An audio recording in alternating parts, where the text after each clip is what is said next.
yang serakah itu fokus hidupnya cuma untuk dirinya dan dirinya dan dirinya. Apa yang dia bisa dapat untuk dirinya sendiri, bagaimana dia memperkaya dirinya sendiri, apa yang menguntungkan bagi dirinya sendiri. Saya ingin share dua hal yang menjadi musuh dari keserakahan. Kalau Anda ingin terbebas dari keserakahan, musuh dari keserakahan yang pertama adalah mengerti kata cukup. Tuhan berjanji dalam hidup kita bahwa kita tidak akan pernah kekurangan. Tuhan gak akan pernah tinggalkan kita. Kita harus belajar berkata cukup untuk diri kita sendiri, supaya kita bisa punya lebih buat orang lain. Seperti yang saya tulis dalam buku saya, Knowing Enough. Prinsip hidup yang kedua, bagaimana kita bisa menang dari keserakahan? Musuh dari keserakahan adalah kemurahan hati. Anggarkan dalam keuangan bulanan Anda, setiap tanggal berapa Anda mau nabur untuk siapa. Kalau kita ngerti kata cukup dan kita komitmen untuk selalu menabur, kita akan bisa menjaga hati kita untuk tidak serakah. Saya belajar untuk tidak meningkatkan gaya hidup sekedar menghabiskan berapapun penerimaan. Tuhan itu menyediakan benih bagi para penabur. Saya belajar prinsip firman Tuhan ini bahwa ternyata gini, ketika kita bisa menabur, itu bukan karena kita baik, kita murah hati. Karena sesungguhnya benih untuk kita tabur itu berasal dari Tuhan sendiri. Ketika Tuhan memberkati kita, kita harus sadar bahwa Tuhan memberikan benih untuk ditabur dan benih yang untuk kita makan sebagai roti. Saya ingin bilang begini, ketika Tuhan menggerakkan hati kita untuk menabur, untuk seseorang atau sebuah pelayanan, saya cuma mau bilang gini, Tuhan cuma butuh ketaatan. Jangan khawatir kita kurang, karena Tuhanlah yang menyediakan benih bagi para penabur. Ingat, setiap kali kita diberkati, ada dua bagian. Ada yang boleh kita makan sebagai roti, ada yang jadi benih untuk kita tabur. Jangan berhenti menabur, jangan lupa mengucap syukur. Pada hari ini saya akan share tentang bebas dari keserakahan. Saya ingin mengingatkan kembali bahwa Tuhan Yesus pernah mengajarkan kepada kita bagaimana keserakahan merupakan sebuah kebodohan. Saya mau mengangkat kisah tentang orang kaya yang bodoh dalam Lukas 12 ayat yang ke-15. Mari kita baca bersama-sama. Katanya lagi kepada mereka, berjaga-jagalah dan waspadalah terhadap segala ketamakan, sebab walaupun seorang berlimpah-limpah hartanya, hidupnya tidaklah tergantung daripada kekayaannya itu. Kemudian ia mengatakan kepada mereka suatu perumpamaan, katanya, ada seorang kaya, tanahnya berlimpah-limpah hasilnya. Ia bertanya dalam hatinya, apakah yang harus aku perbuat? Sebab aku tidak mempunyai tempat di mana aku dapat menyimpan hasil tanahku. Ayat 18, lalu katanya, inilah yang akan aku perbuat. Aku akan merombak lumbung-lumbungku, dan aku akan mendirikan yang lebih besar, dan aku akan menyimpan di dalamnya segala gandum dan barang-barangku. Ayat yang ke-20 dikatakan, tetapi firman Allah kepadanya, hai engkau orang bodoh, pada malam ini juga jiwamu akan diambil daripadamu, dan apa yang telah kau sediakan untuk siapakah itu nanti? Demikianlah jadinya dengan orang yang mengumpulkan harta bagi dirinya sendiri jikalau ia tidak kaya di hadapan Allah. Dari ayat ini, Lukas 12, ayat yang ke-15 sampai dengan 20, dengan judul perikop orang kaya yang bodoh, ada dua hal yang Yesus tekankan. Yang pertama, harta bukan segalanya. Hidup manusia tidaklah bergantung dari harta. Lukas 12 ayat 15b dikatakan, walaupun seorang berlimpah-limpah hartanya, hidupnya tidaklah tergantung daripada kekayaannya itu. Banyak orang yang berkata bahwa uang adalah segala-galanya. Tetapi Yesus menekankan di ayat ini bahwa uang atau harta bukanlah yang segalanya. Hal kedua yang Yesus tekankan adalah ukuran kesuksesan di mata Tuhan berbeda dengan ukuran kesuksesan hidup kita di mata dunia. Ukuran kaya di mata Tuhan itu sangat berbeda. Lukas 12 ayat 21 dikatakan, demikianlah jadinya dengan orang yang mengumpulkan harta bagi dirinya sendiri, jikalau ia tidak kaya di hadapan Allah. Kalau menurut ukuran dunia, orang kaya ini sangat sukses hidupnya. Dia punya begitu banyak harta, sampai-sampai lumbungnya tidak cukup. Dia harus bangun lagi lumbung yang baru. Tetapi menurut ukuran Tuhan, orang ini sama sekali tidak kaya. Kenapa? Mengapa orang ini tidak kaya di mata Allah? Jawabannya adalah karena ia serakah. Orang yang serakah itu fokus hidupnya hanya memperkaya diri sendiri. Bagi Tuhan, orang kaya ini sama sekali tidak kaya di mata Tuhan karena ia hanya memperkaya dirinya sendiri. Amsal 30 ayat 15a berkata, "Si lintah mempunyai 2 anak perempuan yang namanya untukku dan untukku." Orang yang serakah itu fokus hidupnya cuma untuk dirinya dan dirinya dan dirinya. Apa yang dia bisa dapat untuk dirinya sendiri, bagaimana dia memperkaya dirinya sendiri, apa yang menguntungkan bagi dirinya sendiri. Saya ingin share bagaimana kita bisa menemukan penangkal keserakahan. Tentu saya percaya umat Tuhan tidak mau hidup dalam keserakahan. Dan bagaimana kita belajar untuk tidak serakah?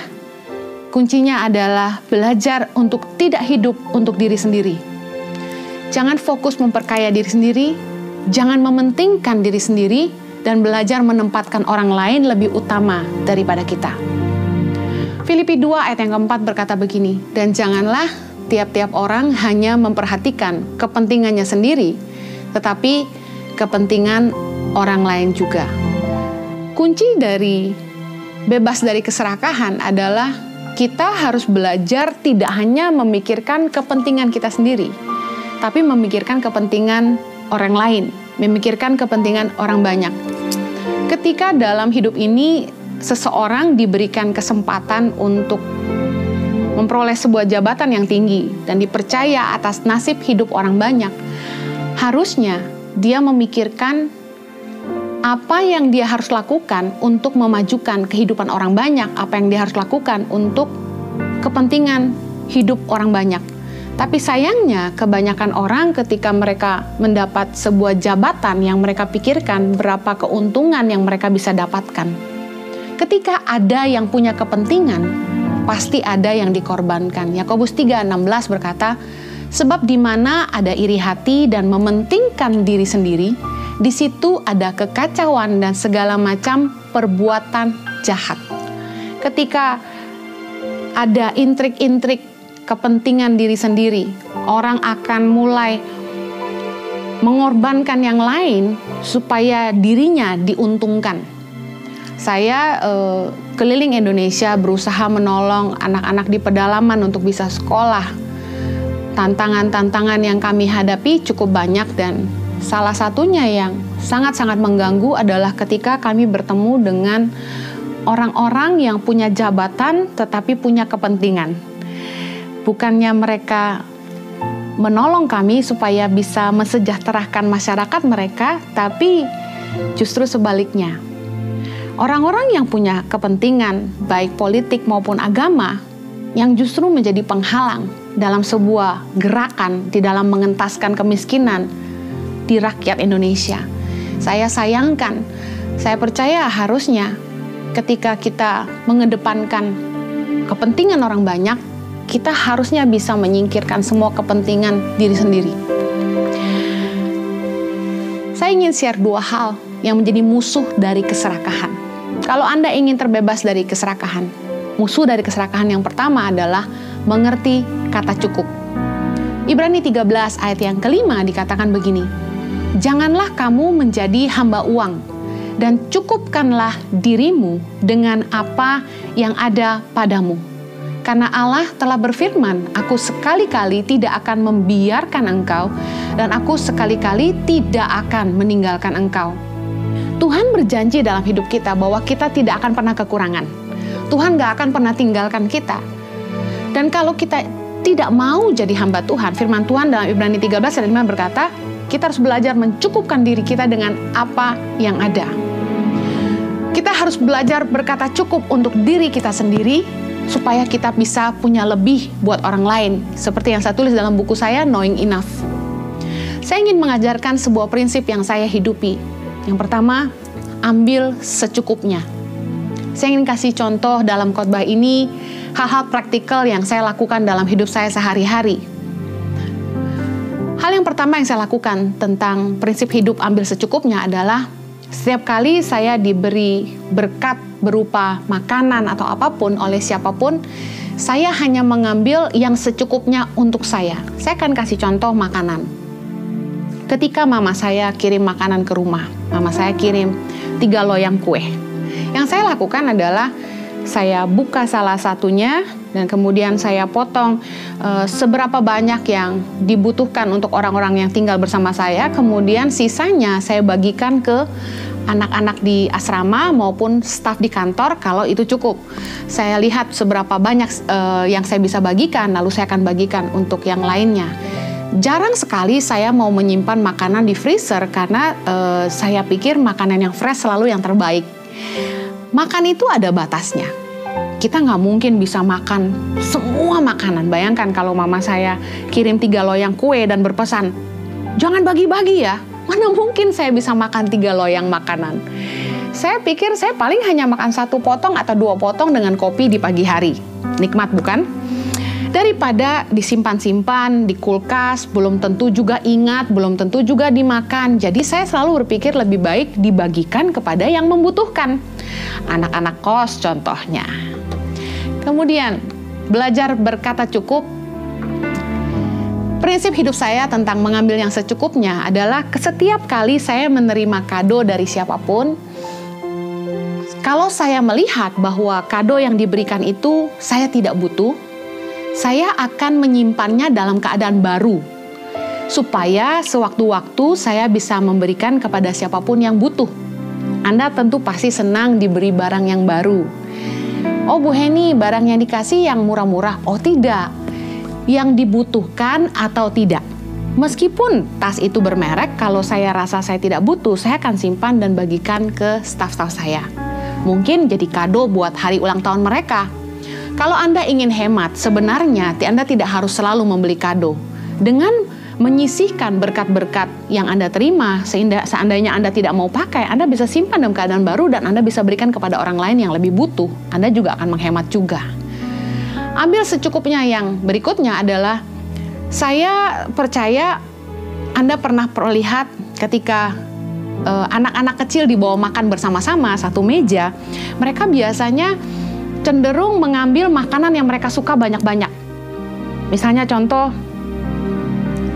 udang telur asin. Karena mereka suka udang, mereka akan ambil banyak-banyak taruh di piringnya. Nah, saya dari anak-anak saya kecil, saya sudah mendidik mereka ini, bahwa mereka tidak boleh mengambil semuanya, mereka hanya boleh ngambil secukupnya, supaya yang lain kebagian. Ketika anak-anak saya dan lazimnya anak kecil lainnya berkata, "Mama, nanti saya kehabisan," saya selalu bilang gini, "Kalau habis, Mama pesan lagi." Kita perlu sekali mendidik anak-anak kita dari kecil untuk tidak serakah. Itu salah satunya ketika makan bersama dengan orang banyak, sekalipun kita suka, jangan ambil banyak-banyak, sisakan untuk orang lain juga. Apalagi kalau Anda ditraktir orang makan, jangan rakus meskipun enak. Amsal 23 yang pertama berkata, "Bila engkau duduk makan dengan seorang pembesar, perhatikanlah baik-baik apa yang ada di depanmu. Taruhlah sebuah pisau pada lehermu, bila besar nafsumu." Ayat ini mengajarkan, siapa kita dapat dinilai dari cara makan kita. Kalau Anda tidak mau dinilai sebagai orang yang serakah, ketika Anda diajak makan oleh orang kaya atau atasanmu, pastikan Anda tidak serakah, Anda memesan secukupnya. Saya pernah mengajarkan di khotbah-khotbah saya yang lain, bahwa ketika Anda ditraktir makan sama orang, ingat aturan mainnya. Yang pertama, yang ngundang pesan duluan. Yang kedua, yang diundang tidak boleh pesan yang lebih mahal dari yang ngundang. Yang ketiga, jangan pesan minuman yang aneh-aneh, mentang-mentang Anda ditraktir orang, jangan aci mumpung, kecuali yang mengundang memesankan. Paling murah itu biasanya di restoran teh tawar panas atau air putih. Tapi air putih pun lihat-lihat. Kalau botolnya kaca, wah itu mahal sekali harganya. Yang keempat, jangan take away. Jangan alasan punya anak di rumah dan lain sebagainya. Itu salah satu tips yang saya pernah ajarkan untuk memastikan kita mengerti bagaimana kita hidup jadi berkat ketika kita diajak orang lain untuk makan. Prinsip hidup yang kedua, tadi yang pertama adalah mengambil yang secukupnya. Bagaimana kita bisa menang dari keserakahan? Musuh dari keserakahan adalah kemurahan hati. Saya dan Jojo memegang prinsip untuk selalu berbagi, setia memberi. Amsal 21 ayat 26 berkata, keinginan bernafsu sepanjang hari, tetapi orang benar memberi tanpa batas. Saya sama Jojo punya komitmen menabur rutin setiap bulan. Anggarkan dalam keuangan bulanan Anda, setiap tanggal berapa Anda mau nabur untuk siapa. Saya sama Jojo lakukan itu. Kalau boleh jujur, kami menabur sekitar 30% dari berapapun yang kami peroleh. Jadi setiap bulan itu kami menganggarkan di awal bulan, kami memberkati si A, si B, si C, lalu kemudian di pertengahan bulan ketika kami terima berkat lagi, kami salurkan lagi, lalu ketika di akhir bulan kami terima berkat lagi. Jadi saya dan Jojo mendisiplin diri, setiap kali kami terima berkat, kami menyisihkan itu untuk orang lain. Bahkan sampai dengan 50% dari apa yang saya terima, saya bagikan untuk orang lain. Dan kenapa begitu? Karena saya rasa saya cukup. Kalau kita ngerti kata cukup dan kita komitmen untuk selalu menabur, kita akan bisa menjaga hati kita untuk tidak serakah. Nah, bagaimana caranya kita masih punya cukup tabungan untuk diri sendiri? Dulu saya pernah punya teman di Australia, murah hatinya luar biasa, tapi kurang berhikmat. Kurang berhikmatnya bagaimana? Semua penghasilannya dikasihin orang. Wah, luar biasa, baik hati, tapi kekurangan. Nah, bagaimana supaya jangan sampai kita tidak kekurangan, kita masih bisa menabung, tapi juga kita masih bisa menabur. Nah, saya belajar untuk tidak meningkatkan gaya hidup, sekedar menghabiskan berapapun penerimaan. Jadi contoh, saya mengatur keuangan keluarga kami, saya sudah tahu untuk uang sekolah butuh berapa, cicilan KPR rumah butuh berapa, untuk biaya rumah tangga, listrik, air, makan kira-kira berapa. Nah, saya tidak mau gaya hidup ini ditingkatkan hanya karena melihat kami terima berkat lebih. Karena apapun yang saya bisa tabur, saya tabur. Selebihnya saya tabung buat masa depan anak-anak saya. Oleh karena itulah ketika masa sulit datang, kami masih bisa makan karena saya punya tabungan. Nah, bagaimana kita bisa menabur kalau kita sendiri kurang? Nah, tetapkanlah untuk menabur setiap kali Anda punya pemasukan sehingga hati Anda tidak terjerat oleh keserakahan. Saya ingin share bahwa kunci untuk bebas dari keserakahan adalah memberi. Tapi tahukah Anda, memberi juga merupakan kunci dari kebahagiaan. Kisah Rasul 20 ayat 35, Yesus mengajarkan kepada kita bahwa lebih berbahagia memberi daripada menerima. Kok bisa? Kenapa memberi membuat orang bahagia? Karena orang yang murah hati itu banyak sahabatnya dan dikelilingi oleh orang-orang yang mendoakannya supaya sehat dan panjang umur. Saudara harus tahu kalau sampai kita pelit, kita pasti didoain cepat mangkat, cepat terangkat. Kita pasti tidak punya teman. Siapa yang senang dekat-dekat dengan orang pelit? Yang kedua, saya dan Jojo ngalami. Ketika kami membantu orang, kami selalu didoakan. Berkali-kali saya hampir celaka, tapi saya tahu berkat doa-doa orang-orang banyaklah saya dan Jojo bisa tetap sehat dan bertahan sampai hari ini. Amsal 19 ayat 6 berkata begini, banyak orang yang mengambil hati orang dermawan, setiap orang bersahabat dengan si pemberi. Orang yang murah hati itu pasti banyak temannya. Tidak harus selalu berupa uang. Orang-orang yang murah hati dalam bercerita hal-hal lucu, itu pun pasti banyak yang gemar. Kami menemukan orang-orang yang murah hati dalam sekedar tersenyum saja, temannya banyak. Tuhan itu menyediakan benih bagi para penabur. Saya belajar prinsip firman Tuhan ini bahwa ternyata gini, ketika kita bisa menabur, itu bukan karena kita baik, kita murah hati. Karena sesungguhnya benih untuk kita tabur itu berasal dari Tuhan sendiri. Ketika Tuhan memberkati kita, kita harus sadar bahwa Tuhan memberikan benih untuk ditabur dan benih yang untuk kita makan sebagai roti. 2 Korintus 9 ayat yang ke-6 berkata gini, camkanlah ini, orang yang menabur sedikit akan menuai sedikit juga. Orang yang menabur banyak akan menuai banyak juga. Ayat ke-10 berkata, ia yang menyediakan benih bagi penabur dan roti untuk dimakan. Ia juga yang akan menyediakan benih bagi kamu dan melipat gandakannya dan menumbuhkan buah-buah kebenaranmu. Saya ingin cerita sebuah kesaksian yang luar biasa. salah satu sahabat kami di Sydney, Australia. Beliau adalah gembala salah satu gereja jemaat Indonesia. Jemaatnya tidak terlalu banyak, tetapi hamba Tuhan ini, sahabat kami, merupakan hamba Tuhan yang betul-betul murni hatinya dan punya hati misi. Beliau sampaikan kepada jemaatnya bahwa beliau ingin sekali menabur buat pelayanan Tangan Pengharapan, yaitu untuk menolong anak-anak di pedalaman. Gereja ini mengadopsi salah satu dari Feeding and Learning Center kami di pedalaman TTU Timor NTT.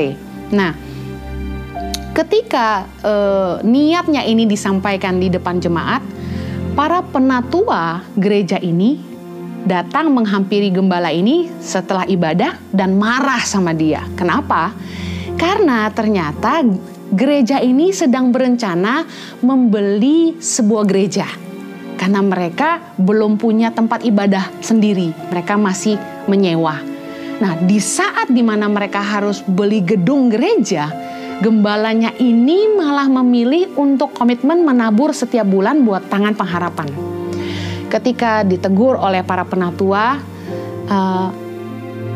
sahabat kami ini berkata, Tuhan yang menyediakan benih bagi para penabur. Saya ingat dia cerita ini.